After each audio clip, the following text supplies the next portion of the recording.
औरतें तालाब पर पानी लेने गई। तीनों के पास 3 बड़े बड़े घड़े थे। पानी लाना उनका रोज का नियम था। उस दिन तालाब में पानी बहुत कम था। रेशमा और सलमा ने पानी पहले ही भर लिया। रुखसाना का घड़ा किसी तरह भर पाया। वे पानी लेकर लौटने लगी तो रास्ते में आम का पेड़ आया। तभी पेड़ से एक आवाज आई, क्या कोई मुझे पानी पिलाएगा? रेशमा और सलमा झल्लाने लगी। उन्होंने कहा, हमारा पानी हमारे बच्चों के लिए है। अपनी प्यास बुझाने के लिए बादलों का रास्ता देखो। पर रुखसाना ने कहा, बादल न जाने कब आए और बरसे, मैं अपना पानी इसे पिला देती हूँ। उसने घड़े का पानी पेड़ के तने में डाल दिया।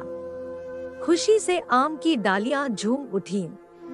रुखसाना दोबारा पानी लेने चली गई।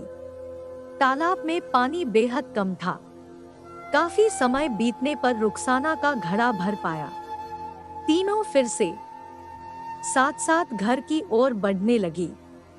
गांव की 3 औरतें तालाब पर पानी लेने गई। तीनों के पास 3 बड़े बड़े घड़े थे। पानी लाना उनका रोज का नियम था। उस दिन तालाब में पानी बहुत कम था।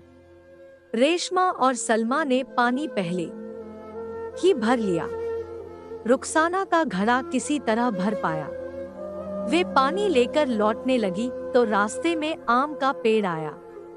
तभी पेड़ से एक आवाज आई, क्या कोई मुझे पानी पिलाएगा? रेशमा और सलमा झल्लाने लगी। उन्होंने कहा, हमारा पानी हमारे बच्चों के लिए है। अपनी प्यास बुझाने के लिए बादलों का रास्ता देखो। पर रुखसाना ने कहा, बादल न जाने कब आए और बरसे।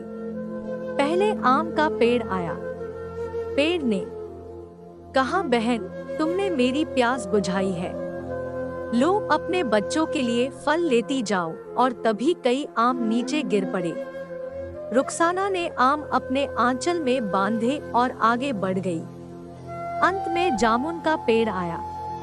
जामुन ने कहा, मेरी अच्छी बहन, आंचल में जगह बची हो तो कुछ जामुन भी लेती जाओ।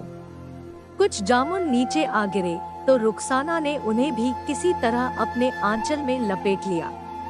वह घर आ गई।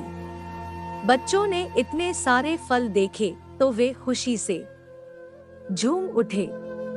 मगर जब उन्होंने घड़ा देखा तो पूछा, माँ, तुम पानी क्यों नहीं लाई? क्या हम फल खाकर प्यासे ही रहेंगे? माँ ने सारी बातें बता दी। बच्चों ने माँ को दिलासा दिया। कहा, माँ, घबराओ मत, ये फल ही हमें पानी लाकर देंगे। तभी दरवाजे पर दस्तक हुई। रुखसाना के बड़े बेटे ने देखा कि रेशमा और सलमा वहां खड़ी है। उन्होंने कहा, बेटा, घर में कुछ खाने का हो तो माँ से पूछ कर दे दो।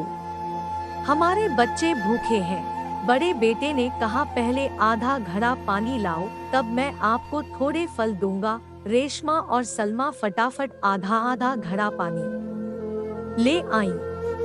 लड़के ने पानी लेकर उन्हें कुछ फल दे दिए। दोनों उसे दुआएं देकर लौट गई। बच्चों ने माँ से कहा, माँ, अब हमारे पास फल भी है और पीने के लिए पानी भी। आओ, हम लोग फल खाएं। तभी दरवाजे पर फिर कोई आवाज आई। इस बार वहां एक फकीर बाबा खड़े थे। फकीर ने कहा, मैं भूखा और प्यासा हूँ, क्या कुछ मिलेगा? बच्चे दौड़कर फल और पानी ले आए। फकीर फल खाकर और पानी पीकर बड़े खुश हुए।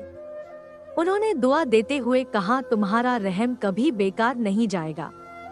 तुम सभी हमेशा आबाद रहोगे। फकीर बाबा के चले जाने के बाद माँ और बच्चे बचे हुए फल खाने लगे और पानी पीने लगे। उन्हें इन चीजों में एक गजब का स्वाद मालूम हो रहा था।